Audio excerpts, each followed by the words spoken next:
En el nombre de Jesús. Amén. Amén. El día de ayer, mi esposa y yo, con un montón de gente, tuvimos la oportunidad de ir a escuchar a Nick Vujicic.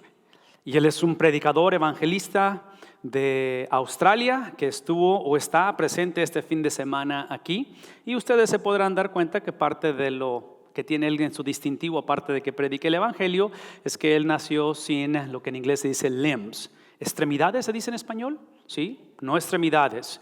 Entonces escuchamos y fueron una diversidad de oradores, porque es una conferencia que tiene que ver con la cuestión de motivar a la gente, de ayudar a la gente, y fueron conferencias muy buenos, que el común denominador era alentar a la gente. Y finalmente habló él, que era la atracción principal de la noche de la conferencia, y fue una experiencia única. Yo tengo años de saber de él, de verlo en videos, nunca lo había escuchado personalmente, y fue una bendición. Pero en mi mente, cuando lo escuché, y escuché la trayectoria de todos los oradores, fueron como unos 7 oradores, así uno tras otro, y al final fue él. Yo traje a mi mente precisamente lo que estamos haciendo como iglesia, y es pensar en el libro de Proverbios. La serie que hemos estado navegando ya por algún tiempo es la palabra sabiduría, porque aunque es importante el hogar, yo argumentaría que la base del hogar es la sabiduría. Inclusive un hogar que no prevalece, un hogar que en inglés llamamos self-inflicted, que se causa dolor a sí mismo, es por la ausencia de sabiduría. Entonces, el día de ayer, escuchando a este hermano y al resto de los conferencistas, es la conclusión de que la sabiduría es una sección de la palabra de Dios. La Biblia, que son 66 libros, tiene diferentes categorías literarias, desde poesía, profecía, tiene historia, en fin, hay diferentes cosas. Una de ellas es la sabiduría. Y la sabiduría, los escritos en sabiduría, tienen que ver con la cuestión de balancear en el Antiguo Testamento la ley de Dios o la ley de Moisés con los profetas. Entonces, si pueden traer ese balance en ese tiempo, eso es lo que es la sabiduría. La sabiduría es simplemente la habilidad de poder tomar decisiones que te llevan a una vida feliz, a una vida en la cual puedes honrar y experimentar la totalidad de Dios en tu contexto. Ese era el propósito de la sabiduría en el tiempo del Antiguo Testamento. Inclusive, lo opuesto a la sabiduría, vamos a leer en un momento dado, es la necedad. En inglés es la palabra foolishness, que es necedad. Y menciono esto porque el día de ayer, parte de la trayectoria del día, tuvimos la conferencia para damas viernes y sábado, y eso implicó que tanto mi esposa estuvo aquí como mi hija estuvo el viernes y luego el sábado tuvo que trabajar. Entonces en la casa nos quedamos solo los varones, y digo varones porque era Josué, Chucho y yo, éramos puros varones en la casa. Entonces, estando en la casa, el día de ayer, a mí me encanta el deporte y estaba obviamente el fútbol colegial, y prendí la televisión. Pero cuando prendo la televisión, al momento que la prendo, aparece una película que es una película muy conocida, de mucha influencia, trascendental, un ícono de la cultura, y en el momento en que la prendo suena un teléfono en la película, y donde está la muchacha así acostada, escucha el teléfono, hello, contesta, y obviamente implica una conversación, y cuando cuelga el teléfono no se veía todavía en la toma de la película, pero detrás de ella en la cama se levanta un muchacho y dice, ¿quién es? ¿Qué pasó? Dice, tengo que ir al trabajo, hay una emergencia. Y dice él, ¿ahorita? Dice, las 4:30 de la mañana. Y dice ella, no te preocupes, voy a regresar antes de que te levantes. El problema con esa escena es que no era su esposo, era su novio. El problema con esa escena es que hay una generación de damas, de señoritas escogiendo losers, porque no solamente está durmiendo con él, pero da la impresión de que él no trabaja. Esa fue mi conclusión de la escena. Hubiera tenido un poquito menos de problemas si hubiera sonado el teléfono y él tiene que ir al trabajo. ¿Sí me explico? Es así como que, ella es la que tiene que ir al trabajo, no él. En fin, para mí eso es lo opuesto a la sabiduría. Es necedad, es cuando nos causamos dolor a nosotros mismos, inclusive en el contexto de familia, que es básicamente en lo que la Biblia es escrito y es donde vivimos todos, ¿no? O sea, somos parte de una familia o hemos creado una familia o eventualmente nuestros solteros crearán sus propias familias. Es ahí donde me vino a la mente la traducción o la encarnación, cómo cristalizamos esto. Y hay 2 libros que hace tiempo yo tuve la oportunidad de leer y de conocer que me hicieron pensar en esto, porque cuando pienso en sabiduría, cuando pienso en la sabiduría de Dios, me ayuda a pensar que, por ejemplo, este libro, que aquí lo tengo, en inglés se titula Making Children Mine Without Losing Yours. cómo formar, cómo crear o cómo moldear el criterio de tus hijos o de la mente sin que tú te vuelvas loquito, es lo que está diciendo. Y el punto que hace Kevin Leman como autor en este libro es que él enseña lo que él describe como la realidad de la disciplina, reality discipline, que básicamente lo introduce como ese término o ese balance entre lo que un extremo sería un padre, hablando en el contexto de hijos, un padre autoritativo, un padre que se convierte, en inglés es la frase helicopter parent, de que nada más estamos ahí para ser policías de los hijos y estamos nada más para enforzar de que se porten bien y traer las consecuencias. Y el otro extremo, ¿saben de qué estoy hablando? El otro extremo es el que dice, mi función es simplemente ser el buddy de mi hijo, yo nunca lo regaño, mi hijo es perfecto, si en la escuela se meten problemas es por los amigos o la maestra es mala maestra, por eso hay que cambiarlo de escuela 7 veces, ¿no es cierto? Porque el hijo nunca está mal.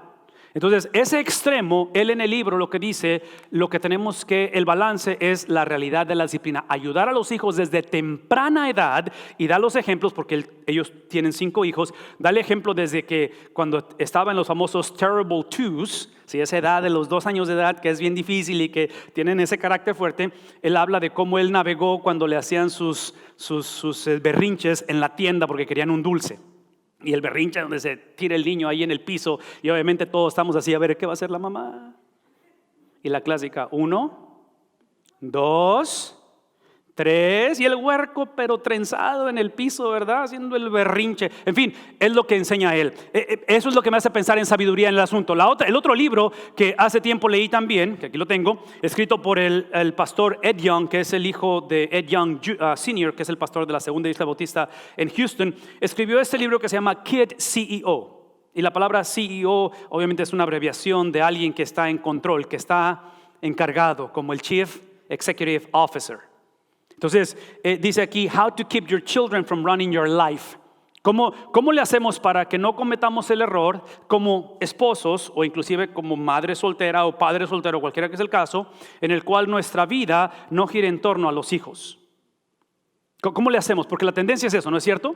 La tendencia es que los hijos se convierten en lo más importante. Y escuchamos una y otra vez como padres que típicamente decimos, lo más importante son mis hijos, lo más importante son mis hijos. El argumento siempre ha sido de que si ese es el caso, lo más importante tiene que ser el matrimonio para heredarles algo saludable, algo donde la sabiduría se viva, no tanto porque lo aprendieron en la iglesia, que espero que suceda, pero obviamente desde que nacieron fue en el hogar. En fin, estos libros me hacen pensar en ello porque otra vez, lo opuesto a ello es lo que describo en la película que se me apareció ahí de repente antes de ver mi partido de fútbol, donde tenemos una generación de jóvenes, de señoritas, de varones, que en mi opinión muy personal, no es que existan bullies, lo cual existe, no es que existan lo que en inglés decimos predators, o sea, aquellos que están aprovechándose y abuso sexual, pero trágicamente existe una generación que lo seguimos tolerando y permitiendo por la falta de sabiduría.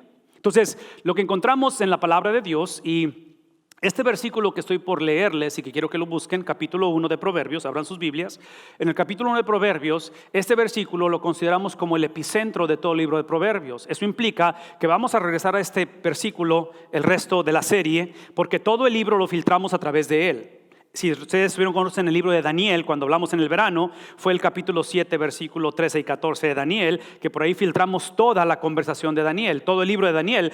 En Proverbios es precisamente el capítulo 1, versículo 7, donde el escritor de la sabiduría de Dios dice, el temor del Señor es el principio del conocimiento. El temor del Señor es el principio del conocimiento. Y dice ahí como contraste, los necios desprecian, ¿qué cosa?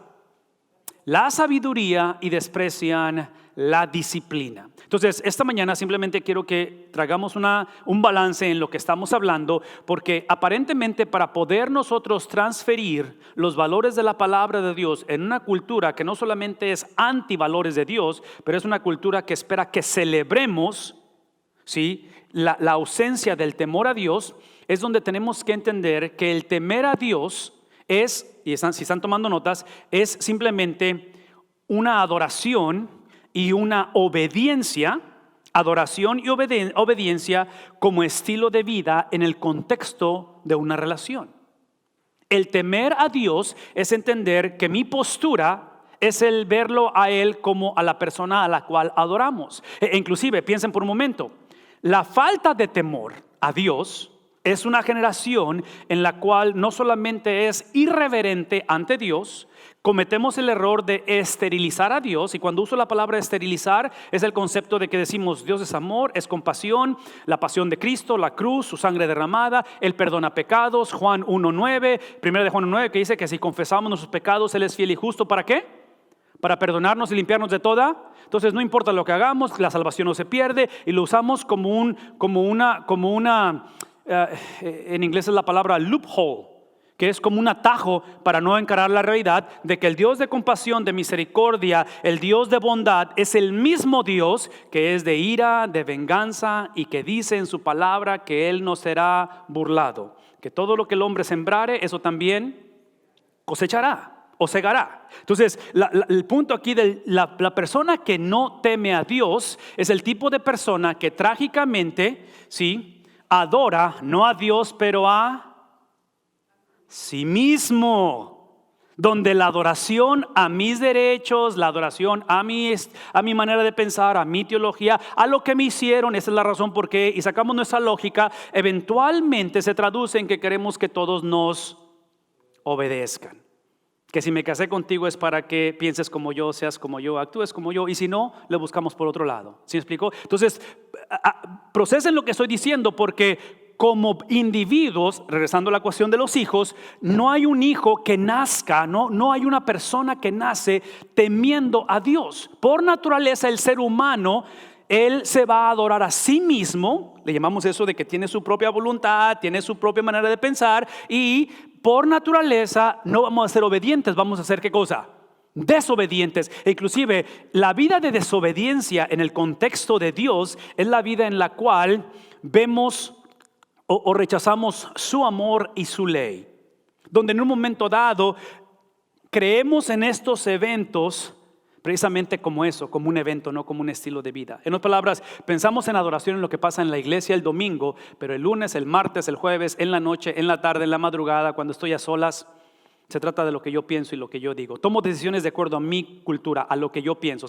El domingo me espero para que alguien me guíe en adoración o me ayude a hacer lo correcto, y por eso buscamos consejería ya cuando la cosa está bien difícil. ¿Me explico?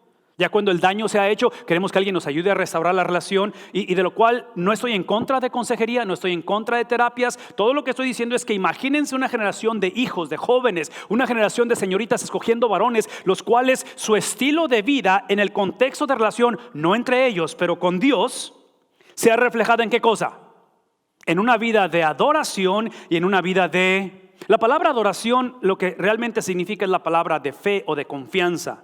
Es la habilidad que nos da en el contexto de temerle a Dios, de que Él nos da la capacidad de confiar en su confiabilidad. De que en lugar de confiar en lo que yo percibo, en lo que yo veo, en lo que huelo, en lo que pruebo, en otras palabras, en lugar de confiar en mis sentidos, confío en lo sobrenatural. Confío en el mundo que no puedo percibir con los sentidos. Hago a lo que el ojo humano se ve ilógico o irracional. La Biblia dice que es locura para el hombre, ¿no es cierto? La sabiduría de Dios es percibida como locura. Entonces, eso es lo que encontramos en cuestión de ese temor. Ahora, cuando eso sucede y aprendemos a temer a Dios, aprendemos a adorarle y aprendemos a obedecerle, lo que produce no es una mejor vida o un mejor matrimonio o una mejor nación. Produce el incremento ¿de quién? De Dios. Porque aquí es donde el temor a Dios se convierte en el vehículo hacia algo más grande que temer a Dios. En otras palabras, cuidemos de que el adorar a Dios y el obedecer a Dios no sea la meta. Personas que ven como la meta el mantenerse en adoración y el mantenerse en obediencia, eventualmente crecemos un callo, nos convertimos insensibles y hacemos lo que en inglés se le llama self-righteousness. Es la cuestión donde ahora, si tú no adoras como yo, y no crees como yo, y no vives como yo, no te peinas como yo, no caminas como yo, ¿sí me explico? Estás mal. Es el tipo de actitud en la cual empezamos a crear una vida de prejuicio. A diferencia de que observen esto, el temor al Señor, el vivir bajo ese temor, el declarar de quién soy yo a la luz de quién es Él, lo que hace es que incrementa no mi bienestar, no mi beneplácito, incrementa ¿qué cosa? Su majestad, su gloria, su santidad, su compasión, su justicia, sus atributos. Entonces traduzcan esto en el contexto de relaciones, porque ahí es donde mi adoración y mi obediencia simplemente son el vehículo ¿hacia dónde? Hacia el objeto de la adoración y de la obediencia. Esto lo he dicho muchas veces y lo voy a decir una vez más. La generación que más me preocupa a mí, y esto va a ser un poquito egocéntrico porque soy papá de los que estoy por hablar, pero en el caso de mis hijos, los cuales ellos han crecido en un mundo de instrucción a obedecer a Dios, si no tenemos cuidado y hacemos esto la meta, nuestros hijos van a caer en el error de que la salvación de sus almas es simplemente vivir una vida moral. Una vida que encaje la subcultura que hemos creado convenencieramente como cristianos. Y a la luz de la Biblia, la moralidad es importante, pero tiene que ser el producto de conocer al creador de la moralidad. ¿Sí me explico?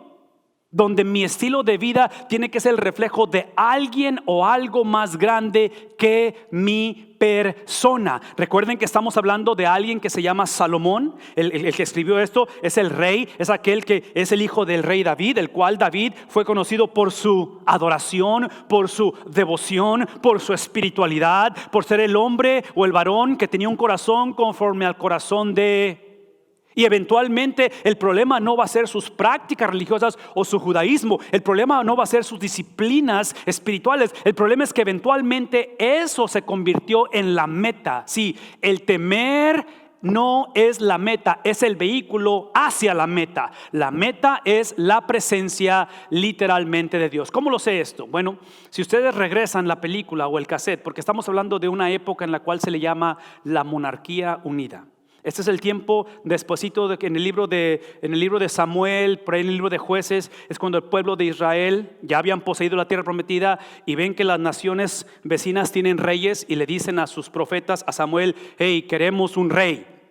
Dios se los concede, el primer rey es Saúl, el siguiente es David y el tercero es Salomón. En esa época de prosperidad, porque prosperan mucho, es donde sucede esta transición. Todo esto es el producto de lo que sucedió mucho tiempo atrás a través de un hombre llamado Abraham.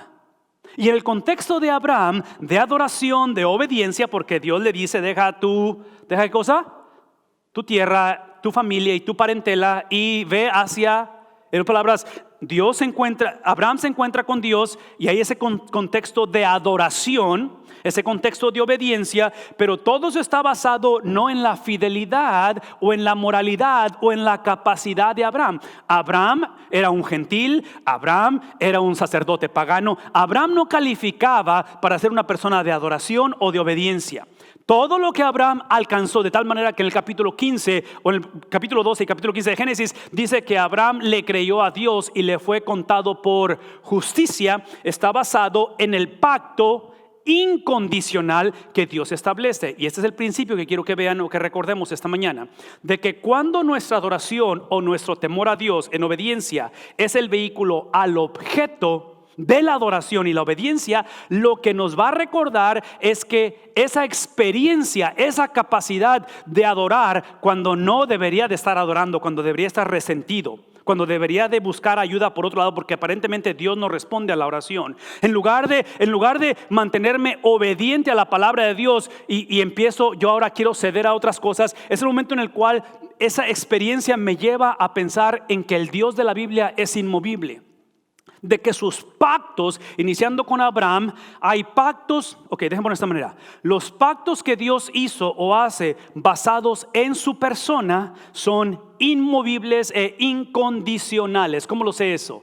En el capítulo número 3 de Génesis, cuando Adán y Eva caen en pecado y en rebeldía, se aparece la serpiente. Y ustedes recuerdan la historia. Dios se aparece, trae a juicio a la serpiente, trae a juicio a la mujer, trae a juicio al hombre y les da sus consecuencias. Automáticamente Dios, en ese contexto de juicio, en ese contexto de llamarlos a cuentas, Dios provee su misericordia y da la profecía mesiánica con la cual Mel Gibson inició la película The Passion of the Christ, la pasión de Cristo. ¿Recuerdan la película The Passion of the Christ? Inicia con Cristo en el huerto orando, se aparece la serpiente y la serpiente, en el simbolismo de Satanás, está por herir el calcañar de la simiente de la serpiente, que es Cristo, porque en unas cuantas horas en la película va a ser crucificado. Esa es la manera en que la serpiente hirió o iba a herir, profetizado desde Génesis. Pero dice la Biblia, dice Génesis, que la simiente de la serpiente, ¿qué iba a hacer con la cabeza? La simiente de la mujer, ¿qué iba a hacer con la cabeza de la serpiente?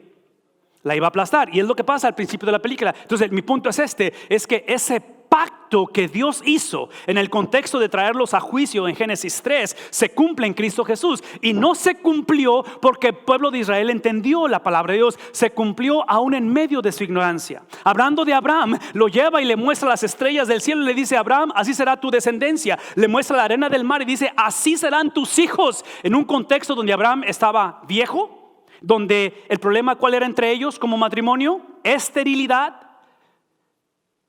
Y después de todo este tiempo tenemos ahorita, si ustedes lo hacen en Google, ahorita en su Google Maps aparece una nación llamada Israel en el Medio Oriente. ¿Qué es el punto? De que toda promesa, todo pacto que Dios hace basado en su persona es incondicional, se va a llevar a cabo. ¿Sí? ¿Conocemos esto? Escuchen esto. Pero cuando Dios hace pactos con el individuo, cuando Dios hace pactos en los cuales requieren fe y obediencia, no son incondicionales, están basados en la medida en que creas o confíes en mí y en la medida en que me obedezcas. Entonces hay esa experiencia de pactos incondicionales y pactos condicionales. Cuando hablamos acerca de esta experiencia de Abraham basado en un pacto incondicional, lo primero que encontramos es precisamente la condición de Dios. Es un pacto en el cual dice el Señor: cuando tú aprendes a adorarme, a confiar en mí, traducido en obediencia, lo cual esa obediencia incrementa mi fama en la tierra, mi poder, mi gracia, mi propósito, mi mensaje. Es ahí donde, aquí está el catch, aquí está esa cuestión condicional. Es cuando tú empiezas a experimentar el principio de ¿qué cosa? Esta palabra principio es la misma palabra que aparece en Génesis capítulo 1, versículo 1, que dice: en el principio creó Dios. Y de ahí Génesis, el escritor de Génesis dice: los cielos y la tierra, en el día 1 hizo esto, y fue el segundo día, y fue el tercer día. ¿Qué es el punto? De que esta palabra es el inicio de un estilo de vida, de un proceso o de un seguimiento de acontecimientos, de eventos, en lugar de una sola cosa que sucede en la vida. Entonces, cuando pensamos en el principio del conocimiento, es el componente que hace ese pacto, donde el Señor dice: el pacto es que yo te voy a dar la capacidad de adorarme, te voy a liberar de tu propia idolatría, de tu propia adoración a ti mismo, te voy a dar la habilidad de obedecerme, voy a vivir en ti, te voy a dar un sistema en el cual tú me obedezcas, en el cual lo que más necesitas es el incremento de mi persona en ti, porque tú naciste siendo un enemigo mío. Y en esa experiencia de pacto, lo que produce ese pacto es entender que estamos en un proceso de avanzar en el conocimiento o en la sabiduría. Es por eso que esta mañana quiero que recordemos esto, y esto es algo extremadamente importante, y si podemos llevarlo para casa, para los hijos, para las conversaciones que tenemos hoy en día. Cuidemos de no ver el encuentro con Cristo solamente como un evento. Pero si la Biblia dice que este es el principio del conocimiento y tiene que ver algo que inició, entonces tiene que haber un momento en el cual ponemos nuestra confianza en la confiabilidad de Cristo. Tiene que haber un momento en el cual decimos sí al Evangelio. Pero tan pronto hacemos eso, es el principio de algo que está incrementando, en lo cual me lleva ¿a qué cosa? Ahora, aquí está lo hermoso del Evangelio. Aquí está lo hermoso del Evangelio. de que este estilo de vida no es algo que tenemos que crear, fabricar, imaginar, formular, porque ahora que tengo 40 años, que tengo 65 años, ahora que, si me explico, porque ya traigo historial. Lo hermoso del Evangelio es que este es el estilo de vida de un judío, de un nazareno, de un bebé que nació a través de una virgen y caminó una vida de perfección. Cuando tú empiezas y cuando tú le dices sí al Evangelio y empieza esa experiencia de conocimiento, eso implica que el estilo de vida de 33 años, en inglés es la palabra imputed, es dado a ti. Entonces lo que Dios espera de nosotros es literalmente una réplica. Es la misma actitud, dice Pablo en Filipenses 2, tengamos la misma actitud que Cristo tuvo. Estamos hablando de una manera en que vemos la vida, en la cual dejamos de ver, sí, porque escuchen esto, cuando vemos la experiencia de la salvación o a Cristo como un evento, trágicamente lo vemos en el tiempo en que lo acepté, pero eso fue hace 10 años, 5 años, 7 meses, no tiene nada que ver cómo me siento hoy en día y cómo estoy hoy en día, e inclusive cuando la cosa no funciona, le reclamamos a Dios por el evento en el cual ahora siento que Él me debe. Bueno, para nosotros ese estilo de vida, al final, observen lo que sucede. Es un estilo de vida en el cual Esdras, años después, Esdras, que es uno de los líderes del tiempo de la era post-exílica, después de que esta generación no lo hizo estilo de vida, sino que lo hizo un evento. Trágicamente viene la tragedia, viene la desolación, viene el libro de Daniel que lo hablamos, vienen los babilonios, conquistan, van a derrumbar y derrotar y destruir el templo, son llevados en esclavitud. Dios levanta un remanente, Dios hace promesas y usa a líderes como Nehemías, como Esdras, como Zorobabel, y los traen. Y observen lo que hace a Esdras calificar para ser parte de llevar a un pueblo de un evento a un estilo de vida, para llevar un pueblo de irreverencia a volver a reverenciar a Dios, a un pueblo en el cual se había glorificado en su nombre, en que eran de la simiente de Abraham, a decir somos del Dios de Abraham, a un pueblo en el cual vean que el temor al Señor es el principio de un estilo de vida. Lo que califica para hacer eso es cuando dice aquí, Esdras se había dedicado por completo ¿a qué cosa? No a estudiar su generación. Si hoy en día estamos tan fascinados con que millennials y que Gen Zs y que todo, y eso es importante y qué bueno que tienes la edad que tienes y del contexto que viene y todo eso, eso es padre, qué padre, y podemos hablarlo y todo eso, pero eso no es el Evangelio. El Evangelio inicia estudiando, ¿qué cosa? Estudiando, dice la ley, ¿de quién? Del Señor. Estudiando lo inmovible. Estudiando aquello que requiere la iluminación de su espíritu para entenderlo.